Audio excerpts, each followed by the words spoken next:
तो welcome to my YouTube channel my education Adda. दोस्तों, आज का टॉपिक है बौद्ध संगीतियाँ। दोस्तों, बौद्ध संगीतियों को हम लोग ट्रिक के माध्यम से इनके स्थान, इनके अध्यक्ष और शासक का नाम और बौद्ध संगीतियाँ कब हुआ था, इन सबको हम लोग ट्रिक के माध्यम से पढ़ेंगे। तो दोस्तों, इसके लिए आप लोग वीडियो के अंत तक बने रहें।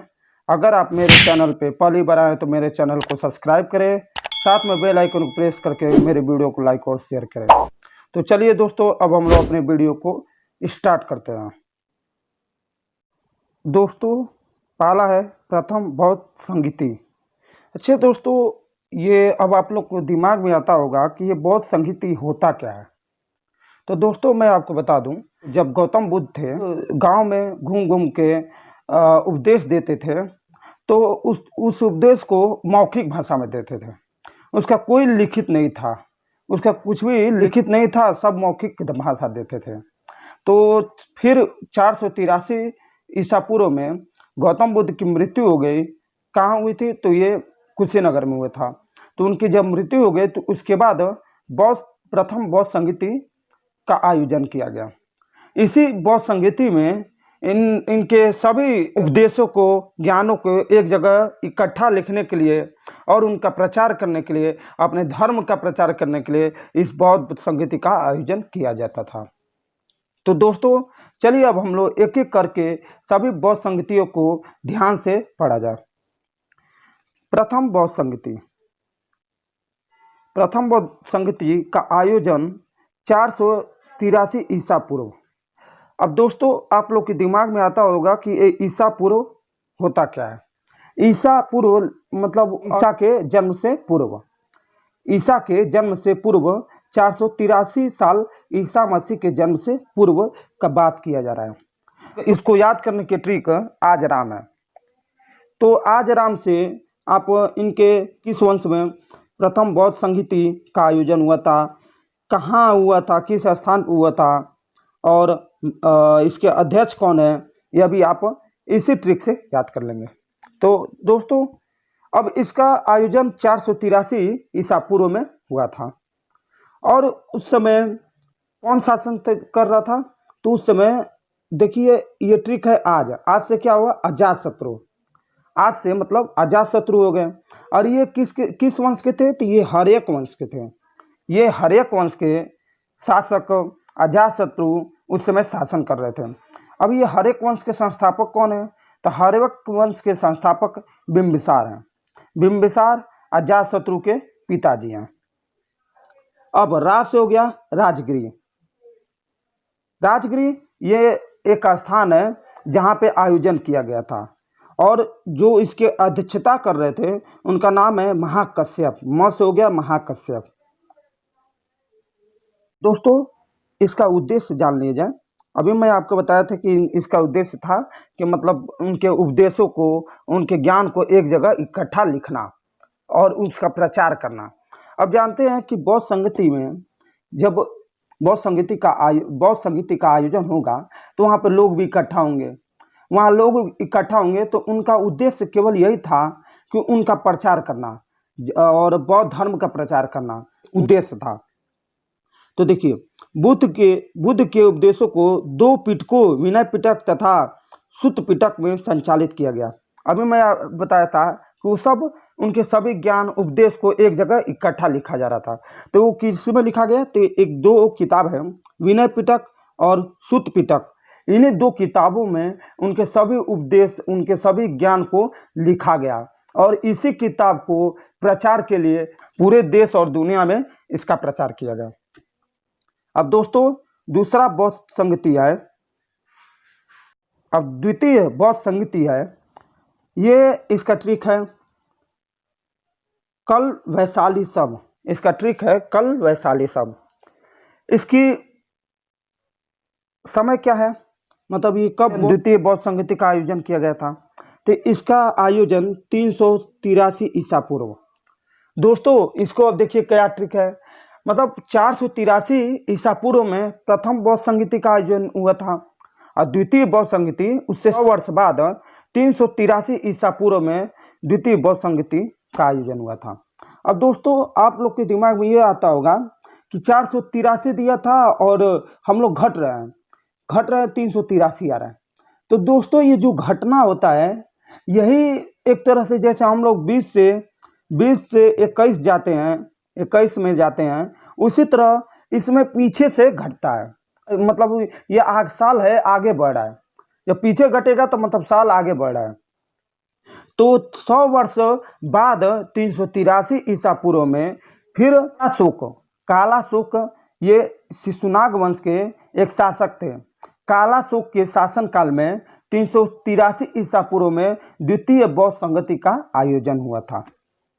अब देखिए कल से क्या हो गया, काला शोक, कल से काला शोक हो गया। फिर उसके बाद वैशाली ये स्थान है, वैशाली स्थान पे द्वितीय बौद्ध संगति का आयोजन हुआ था। अब उसके बाद सब हो गया। सबसे साब कमीर थे, ये अध्यक्ष थे उस समय, अध्यक्ष इन्हीं की अध्यक्षता में द्वितीय बौद्ध संगति का आयोजन हुआ था। कौन था? साब कमीर की अध्यक्षता में द्वितीय बौद्ध संगति का आयोजन हुआ था। अब दोस्तों अब इनका उद्देश्य क्या था? इस द्वितीय बौद्ध संगति का आयोजन करने का द्वितीय बौद्ध संगति आयोजन करने का क्या मकसद था, क्या उद्देश्य था, इसको जाना जाए। अनुशासन को लेकर मतभेद के समाधान के लिए बौद्ध धर्म स्थापना महासांघिक 2 भागों में बांटा गया।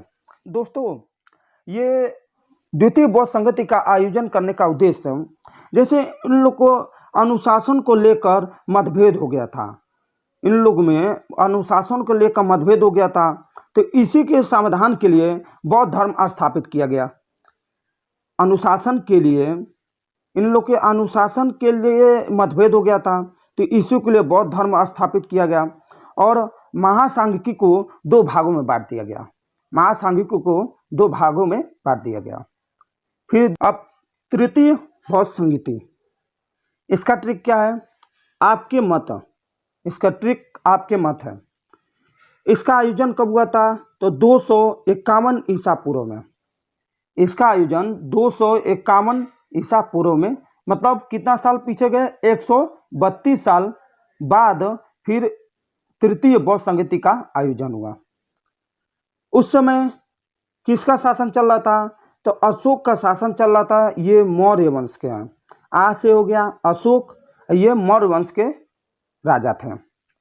पकेश हो गया पाटलिपुत्र। जिस स्थान पे तृतीय बौद्ध संगति का आयोजन हुआ था वो जगह है पाटलिपुत्र।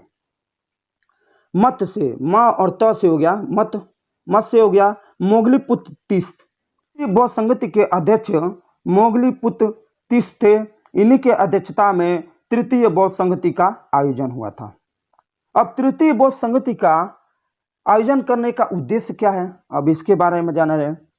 संघ भेद के विरोध कठोर नियमों का प्रतिपादन करके बौद्ध धर्म को स्थायित्व प्रदान करने का प्रयत्न किया गया। धर्म ग्रंथों का अंतिम रूप से संपादन किया गया तथा तीसरी पिटक अभिधम्म पिटक जोड़ा गया। दोस्तों जो देखते थे कि संघ में भेद हो रहे थे, तो उसी के विरुद्ध कठोर नियम का प्रतिपादन किया गया, मतलब कठोर नियम लागू कर दिए गए। देख रहे थे कि संघों में भेद हो रहे थे, तो उसी के विरुद्ध कठोर नियम का प्रतिपादन किया गया, मतलब कठोर नियम लागू किया गया करके बुद्ध धर्म को स्थायित्व प्रदान करने का प्रयत्न किया गया। तो इसी बौद्ध संगति में तीसरी पिटक अभिधम्म पिटक जोड़ा गया। चतुर्थ बौद्ध संगति, अब इसके बाद है चतुर्थ बौद्ध संगति। इसका ट्रिक है कनकवन में अब। इसका ट्रिक होगा कनकवन में अब। अब इसका आयोजन कब हुआ था? तो प्रथम शताब्दी ईसा पूर्व में। देखिए पहला हुआ था 483 ईसा पूर्व में, दूसरा 383 ईसा पूर्व में, फिर 251 ईसा पूर्व में। अब प्रथम शताब्दी की ईसा पूर्व में चतुर्थ बौद्ध संगति का आयोजन हुआ था। उस समय शासन किसका था? तो कनिष्क, राजा कनिष्क का शासन था। ये कुषाण वंश के थे। कौन से कनिष्क हो जा रहा है? तो राजा कनिष्क का शासन था, ये कुषाण वंश के थे। और क और वन से ये ट्रिक है, क वन से मतलब कुंडल वन हो गया। मतलब ये कहाँ किस स्थान पे आयोजन हुआ था, तो ये कुंडल वन में हुआ था। और ये कुंडल वन अभी कहाँ है, कश्मीर में है। जो आयोजन हुआ था ये कुंडल वन के कश्मीर में हुआ था। और अध्यक्ष अश्वघोष और वसुमित्र थे। और ब से हो जाएगा, और ब से अ से हो जाएगा अश्वघोष, ब से वसुमित्र थे, ये अध्यक्ष थे। लेकिन इसमें अश्वघोष अध्यक्ष थे लेकिन वसुमित्र उपाध्यक्ष थे। इन्हीं लोग के अध्यक्षता में चतुर्बौद्ध संगति का आयोजन हुआ था।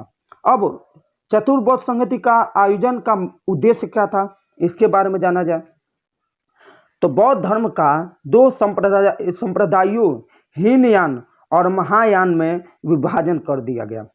देख रहे थे दोस्तों कि इन लोग के संघों में बहुत मतभेद हो रहा था, मतलब भेदभाव बहुत ज़्यादा हो रहा था। तो अब चतुर्बौद्ध संगति इसी में, अब ये दो बौद्ध धर्म है, दो भागों में बट गया, हीनयान और महायान। आप देख रहे थे उससे पहले प्रथम बौद्ध संगति, द्वितीय बौद्ध संगति, तृतीय बौद्ध संगति में सब में भेदभाव किया जा रहा था। तो फिर चतुर्बौद्ध संगति जो कि कनिष्क के शासन काल में, कुषाण वंश के राजा हैं उनके शासन काल में हुआ था। कहाँ, कुंडलवन कश्मीर में। तो अश्वघोष और वसुमित्र की अध्यक्षता में, तो इसको दो भागों में बांट गया, हीनयान और महायान में। तो दोस्तों अब देखिए आप कितने आराम से मात्र इसी ट्रिक से उनके स्थान को, उनके शासक को कि किसके शासनकाल में हुआ था, किसके कब किस स्थान पर हुआ था और किसके अध्यक्षता में हुआ था, मात्र इस ट्रिक से आप सबको याद कर लिया। और आप लोग बहुत आराम से याद कर लिए होंगे और समझ गए होंगे कि कैसे आप लोग याद करना है।